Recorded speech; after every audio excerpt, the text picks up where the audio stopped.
Ladies and gentlemen, this is TVP World. You're watching World News. I'm your host, Benjamin Lee, and these are the latest headlines. EU Defense Commissioner Andrius Kubilius warns that Russia could be ready to attack one or more EU countries within the next 5 years. Speaking at the EU Security Forum, he emphasized that Poland is the best place to launch a solidarity movement aimed at strengthening European defense and military industries. In 3 months, Russia makes more weapons than all NATO member states in 1 year. And soon, Putin could be tempted to use that military power. Intelligence services, as you know, report Russia is getting ready to challenge NATO Article 5 even before 2030. In 5 years or less, Russia could be willing and able to attack one or more European Union countries. As Commission President Ursula von der Leyen recently said, to prevent war, we must prepare for the war.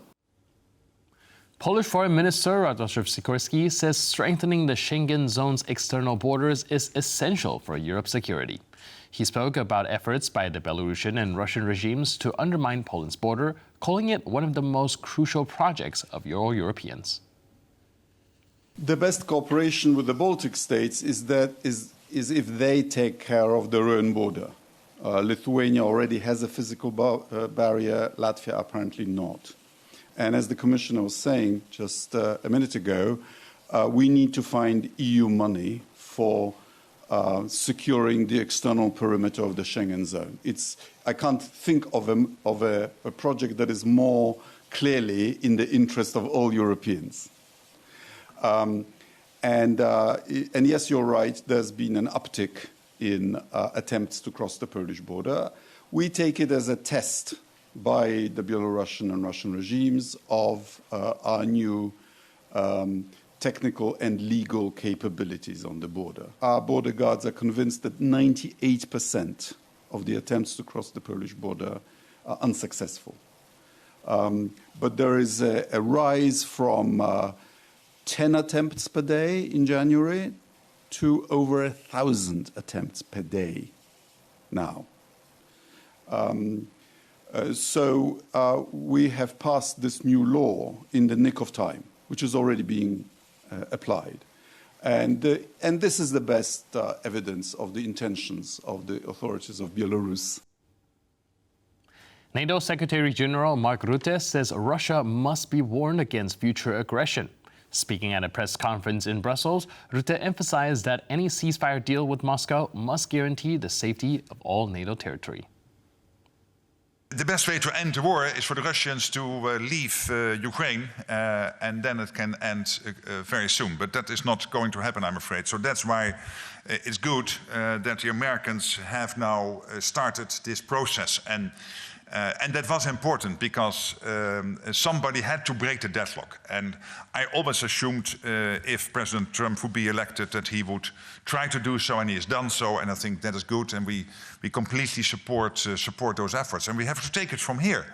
And we have to make sure that whatever happens, that when there is a deal ultimately struck and or a sustainable ceasefire is ultimately organized, that it has to be clear to the Russians that they cannot do this again, that this has got to stop.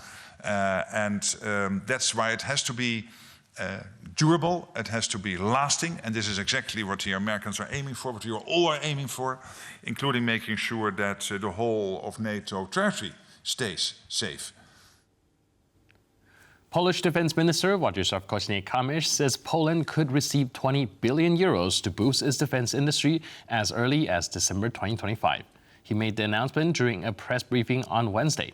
The money would come from the Rearmed Defense Fund, which was created under the European Defense Outlook, a security strategy set by the European Commission. Our reporter Zuzana Jurek has more.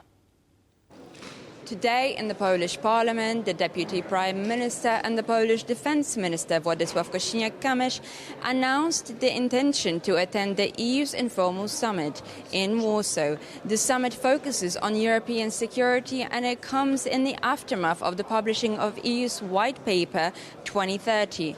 The White Paper is an outlook for the next 5 years. It has identified the key shortcomings in the EU members' military capabilities. This includes procurement, the shortages of ammunition production and drone and air defense infrastructures. Now, earlier this morning, Władysław Kosiniak-Kamysz also met with Andrius Kubilius, the EU's Commissioner for Space and Defense, who was the one who has prepared the white paper. The two were said to have discussed, amongst other issues, the East Shield as well as Project Vistula and the Baltic reinforcements, which might prove imperative in the years to come. Apart from that, today's summit and the summit which will be taking place in Warsaw over the next 2 days will be attended by EU's defense ministers as well as EU's foreign policy chief, Kaja Kallas. The details of what the discussions will entail are not yet necessarily clear. However, we have some idea, and that is that the EU leaders will focus on the ways to implement the key findings of the white paper as soon as possible. For TVP World, Zuzanna Jurek. Hungary's justice minister has announced plans to withdraw from the International Criminal Court, according to Radio Free Europe.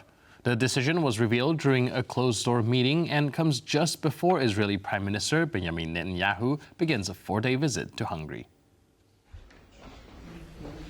Israeli Prime Minister Benjamin Netanyahu, who is wanted by the ICC, is expected to arrive in Hungary on Wednesday evening.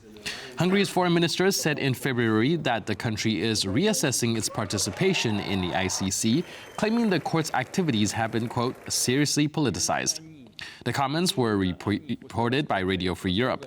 The statement came just days after U.S. President Donald Trump imposed sanctions on the ICC and those assisting in the prosecution of Americans, Israeli officials, and other U.S. allies. Hungarian authorities have made it clear that individuals wanted by the ICC, including Vladimir Putin and Netanyahu, will not be arrested if they enter Hungary. Italian Prime Minister Giorgia Meloni warns that new tariffs would severely impact Italian producers and urges every effort be made to avoid a trade war with the United States. With President Donald Trump expected to announce sweeping tariffs on global trading partners, Meloni stressed the importance of a measured and reasoned response. The U.S. is clearly a key market for us. It is clear that the introduction of new tariffs would have heavy repercussions for Italian producers. I personally think it would also be an injustice for many U.S. citizens because it would limit the possibility of buying and consuming our excellent products only to those who can afford to spend more. This is the reason why I'm convinced that we must work to avert a trade war in every possible way that would benefit no one, neither the United States nor Europe, which of course does not exclude, if necessary, also having to imagine adequate responses to defend our products. Asak Berg, research fellow at the Center for European Reform, says the EU needs to be creative in finding countermeasures that cause minimal harm to its own economy. Speaking to TVP World, Berg was commenting on the EU's response to the U.S. tariff plan expected to be unveiled by President Donald Trump on Wednesday. Trump is anticipated to announce tariffs as high as 20 to 25% on all European exports to the United States. There will have to be a response, but that should be limited to these more high visibility political targets that will resonate with the American public. And what's also different from 2018 is it doesn't have to be limited to goods. The EU has put in place a range of tools. That means you can target services, you could target the American tech companies or find the financial industry. So it's really for the EU now to be a little creative and identify countermeasures that do minimal damage to the EU economy. And then in a trade war is a contest where each party is harming itself, but you want to minimize the damage to your own economy and maximize the damage to the other economy. And that's unfortunate, that situation we're in. And with that, we conclude this edition of World News. For more news, update, and commentary, please stay tuned to TVP World.